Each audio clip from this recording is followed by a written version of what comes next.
Squarepusher fucking got it. Makes all the different styles of drum and bass.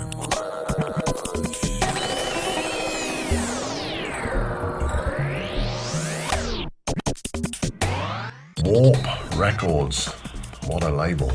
In the mid to late 90s, when dance music was firing off in all directions, from house, trance, drungle, drum and bass, hardcore, hip-hop, breakbeat, you name it.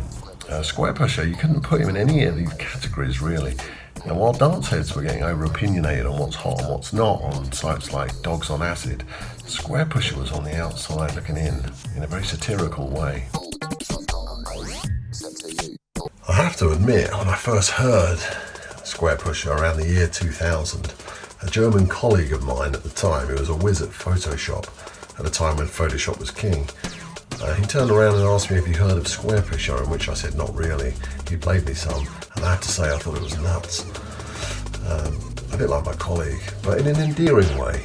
And ever since that day, I've thought, no, him and Squarepusher are just way ahead of everyone else.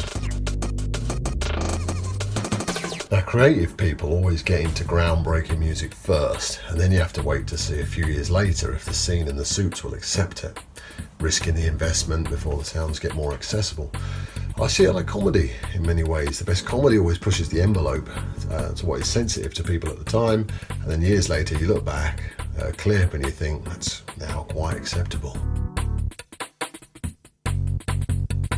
Anyway, let's rewind to the late 90s when Squarepusher released about 6 albums in the space of about 4 years.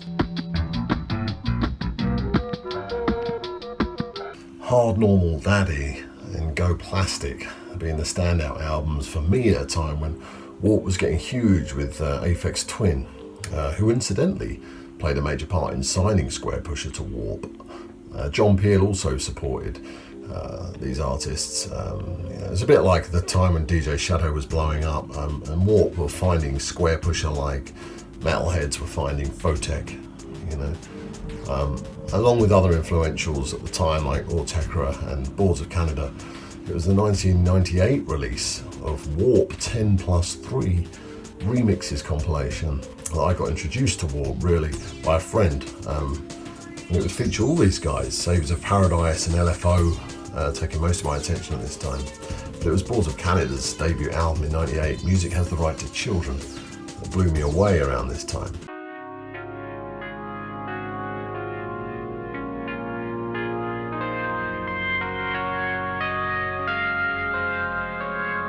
But let's talk a little bit about Hard Normal Daddy. It exploded onto the scene in 1997 from a similar school of thought such as Clute, Omni Trio, Pesce, but more like on 5 cans of Red Bull, shaken up. And his organ influences shine through around this time. And I remember checking out Steve Reich and Pat Metheny's Slow and Fast. It's like a little mini project that they did. I remember thinking Squarepusher's a bit like this with his slow and fast. He has slowish organs, but he has fast chopped up beats, with electronic stabs, but with a mellow organ loop. And not even drum and bass heads could quite get it around this time. And that's why this album was like unlike anything before it. And if you disagree, I'd love to know why.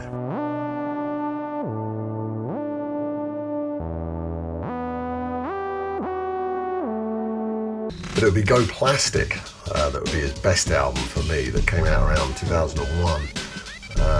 And it may not be such a breakthrough album, like Hard Normal Daddy, but for me it's just Tom at the top of his game, where his confidence is just way up. As Dillinger coined the phrase "my sound," Squarepusher also has "my sound," truly a one-off. And in the noughties he went off in a different musical direction, and why not, I say. But in recent years he's fully returned to his sound, just in case anyone had forgotten. And I would say his Lamental EP, released in 2020, is his best work since 2002. So may his sound continue, as there ain't no father to his style. So here is my top 10 at a time when he was at his most prolific, in the late 90s, early noughties. Do you know Squarepusher and Playsto Flex Out? Just missing out the cut here, but it's 10. Give it a go. And for those unfamiliar to Squarepusher, go and give it a go. You never know, it might open your mind. You might like it. Even if you can't bear it at first, bear with it. You will love it.